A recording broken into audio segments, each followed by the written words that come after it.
If you need your application to persistently store some data locally, you might need to use a database. MySQL database is the most commonly used database, but it requires many boilerplate code to be implemented in your app. Instead, the Android Jetpack package provides an abstraction layer of the MySQL implementation called Room.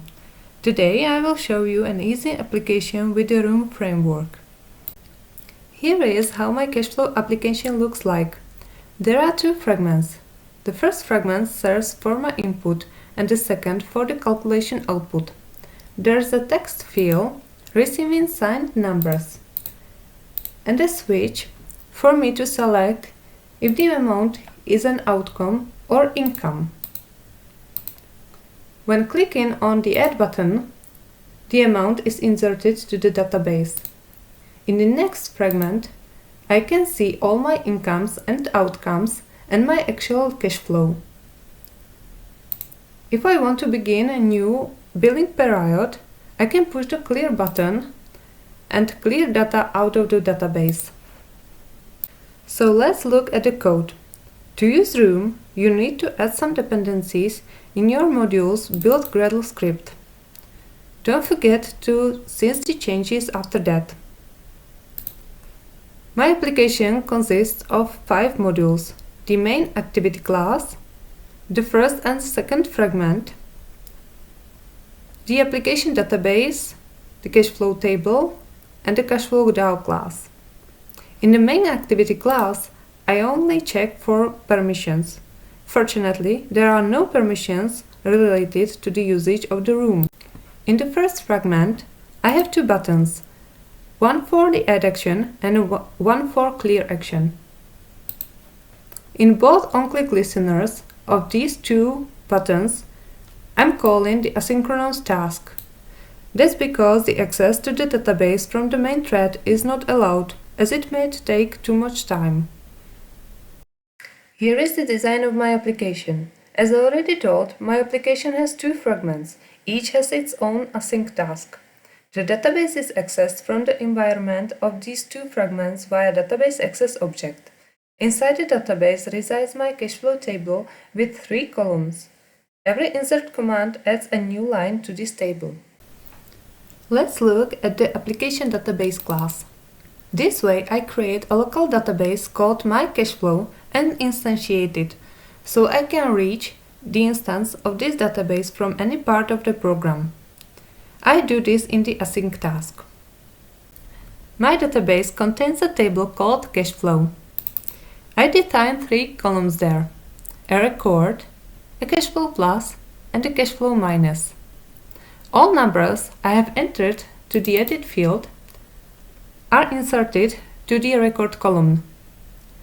If the number is an income, a cashflow plus is updated. Otherwise, if it's an outcome, a cashflow minus is updated. I don't need to define a cashflow column because it is a difference between my cashflow plus and cashflow minus. To access the database, a database access object is used. As you can see here, you provide software methods annotated with mysql commands. So to get the last entry from a database, I call getLastEntry, and it will be translated into select all from my table ordered by ID. Now let's return to our async task. I have 2 constructors here. The first has an extra argument, which is a number from the edit field. So I enter a number, click add, and this constructor is called via onClick listener. The background task is called in a separate process from the main thread. Here I get the database instance, I get the last entry, and depending on a switch state, I will perform an addition of a number to cashflow plus or a cashflow minus. In the end, I create one record and insert it to the database. When switching to the next fragment, all fields are updated with actual data provided by the database access object. And how it is performed? As you can see, it is a very similar process.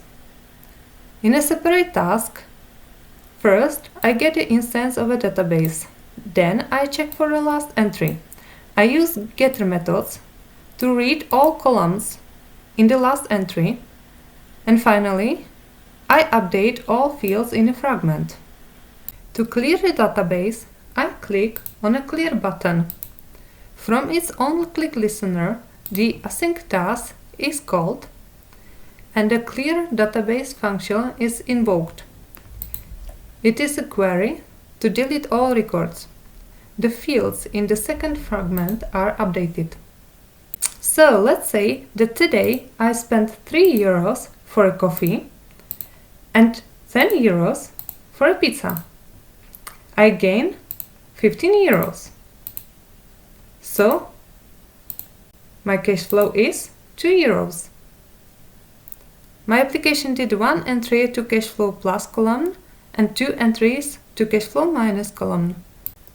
If you enjoyed this video, like it, or if you have something to say, make a comment. See you in the next video about what was behind the scenes.